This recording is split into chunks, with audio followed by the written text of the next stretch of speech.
Shalom, selamat pagi Bapak Ibu dan saudara yang kasih Tuhan. Kita bersyukur kepada Tuhan pada pagi hari ini kita boleh bangun dalam keadaan yang baik dan sehat. Itu semua karena anugerah dan kasih Tuhan. Hari ini hari Sabtu tanggal 6 Februari 2021. Untuk memasuki hari ini saya ingin mengajak kita, mari kita kembali merenungkan firman Tuhan yang hari ini diambil dari Injil Matius pasal yang ke-13 ayatnya yang ke-31 sampai ayat yang ke-35. Di dalam perikop ini masih Tuhan Yesus mengajarkan tentang kerajaan surga melalui perumpamaan. Kita sudah belajar 2 perumpamaan sebelumnya, dan di dalam perikop ini ada 2 perumpamaan yang disampaikan oleh Tuhan Yesus tentang kerajaan surga. Perumpamaan yang pertama di dalam perikop ini, Tuhan Yesus mengatakan bahwa kerajaan surga itu seumpama biji sesawi yang diambil dan ditaburkan orang di ladangnya. Memang biji itu yang paling kecil dari segala jenis benih. Tetapi apabila sudah tumbuh, sesawi itu lebih besar daripada sayuran yang lain, bahkan menjadi pohon sehingga burung-burung di udara datang bersarang pada cabang-cabangnya.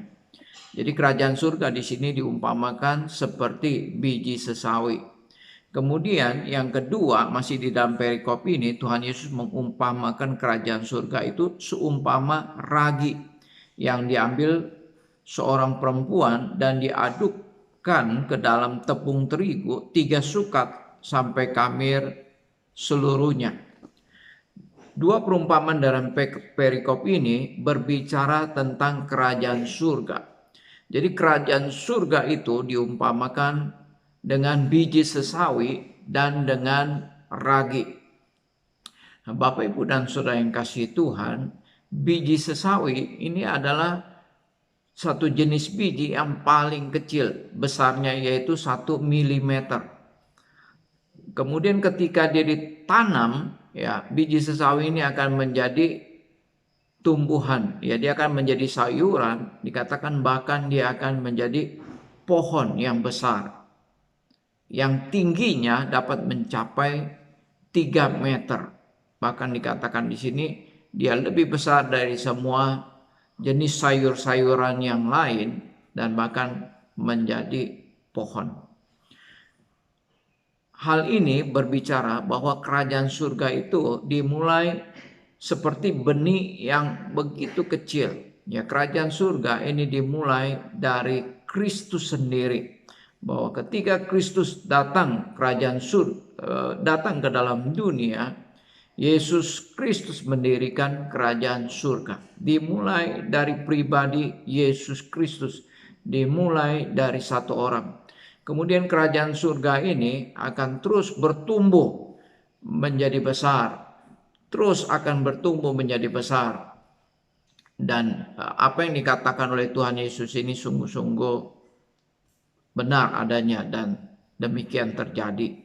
Bahwa kerajaan surga itu yang dimulai dari Tuhan Yesus di Palestina, kemudian diikuti oleh murid-muridnya, dan kemudian semakin banyak orang yang menjadi percaya. Injil dibawa keluar dari Palestina, kemudian dibawa ke Eropa, dibawa ke Amerika, dibawa ke Asia, dibawa ke Afrika, Australia, bahkan sampai ke seluruh dunia. Dimulai dari satu benih yang sangat kecil, tapi kemudian kerajaan surga ini bertumbuh semakin lama semakin besar. Kemudian di dalam perumpamaan tentang ragi, nah apa yang dimaksudkan dengan ragi kerajaan surga itu seperti ragi yang diambil oleh seorang perempuan. Ya, dikatakan bahwa kemudian ragi itu diadukan ke dalam tepung 3 sukat menjadi kamir seluruhnya. Jadi tepung 3 sukat itu jumlahnya ya kira-kira 36 sampai 40 liter tepung, ya, satu jumlah tepung yang begitu besar. Tapi ketika diambil sedikit ragi diadukan kepada tepung ya 36 sampai 40 liter itu, maka ragi yang sedikit ini dapat mempengaruhi tepung itu, mengembangkan tepung itu. Ya, ini ragi ini berbicara tentang ajaran. Ya, ragi ini berbicara tentang ajaran. Nah, kalau dikatakan ragi orang Farisi itu berbicara tentang ajaran orang Farisi. Nah, karena ini konteksnya kerajaan surga, bahwa kerajaan surga itu diumpamakan seperti ragi, ya, maka ini berbicara tentang ajaran di dalam kerajaan surga. Ya, ajaran di dalam kerajaan surga itu seperti ragi. Nah, ragi ini adalah merupakan ajaran, ya. Ajaran yang disampaikan oleh Tuhan Yesus, ajaran firman Tuhan yang diberitakan oleh Tuhan Yesus itu akan bekerja. Ya. Selain kerajaan surga itu akan bertumbuh menjadi besar, ajaran yang disampaikan oleh Tuhan Yesus juga akan mempengaruhi umat Tuhan yang berada di dalam kerajaan surga itu, akan bekerja mempengaruhi dalam diri orang-orang yang percaya kepada Yesus, mengubah kehidupannya.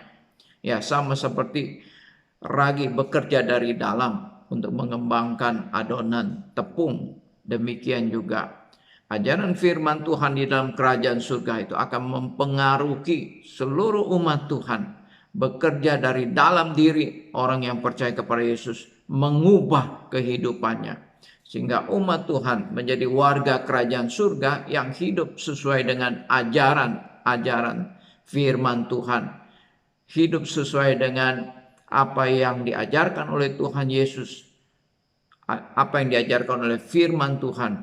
Jadi kehidupannya sesuai dengan aturan-aturan, perintah-perintah yang ada di dalam kerajaan surga. Nah, Bapak, Ibu, dan Saudara yang kasih Tuhan, sebagai orang yang sudah percaya kepada Yesus Kristus, kita adalah merupakan anggota warga kerajaan surga.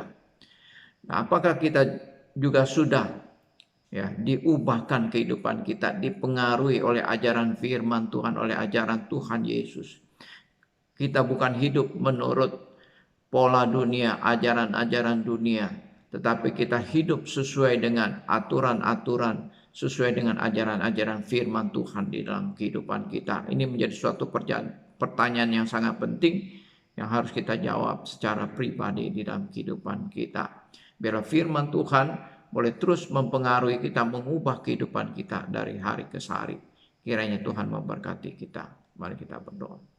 Bapa di surga, terima kasih untuk firman-Mu yang boleh kami baca dan kami renungkan pada pagi hari ini.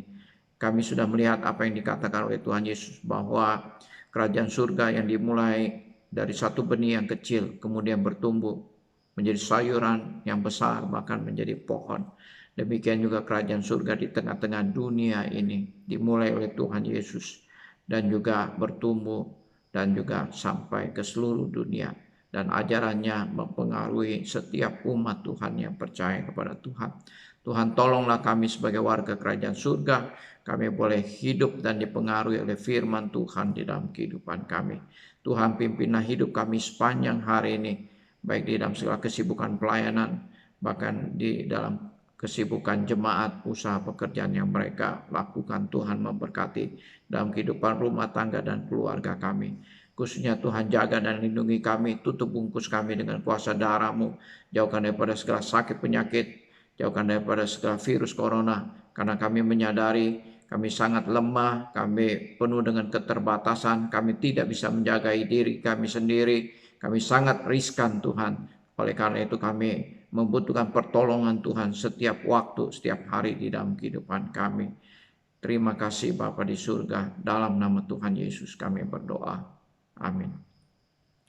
Bapak, Ibu, dan Saudara yang kasih Tuhan, besok adalah hari Minggu, hari ibadahnya orang Kristen. Oleh karena itu, sebagai anak Tuhan, sebagai orang percaya, mari kita menyatakan iman kita, mempersiapkan hati kita untuk datang di hadapan Tuhan, memuji dan memuliakan nama Tuhan. Baik jemaat yang ibadah secara onsite maupun secara online, kita penuh dengan kerinduan, boleh mempersiapkan hati kita datang di hadapan Tuhan. Selamat beraktivitas, Tuhan memberkati kita semua. Amin.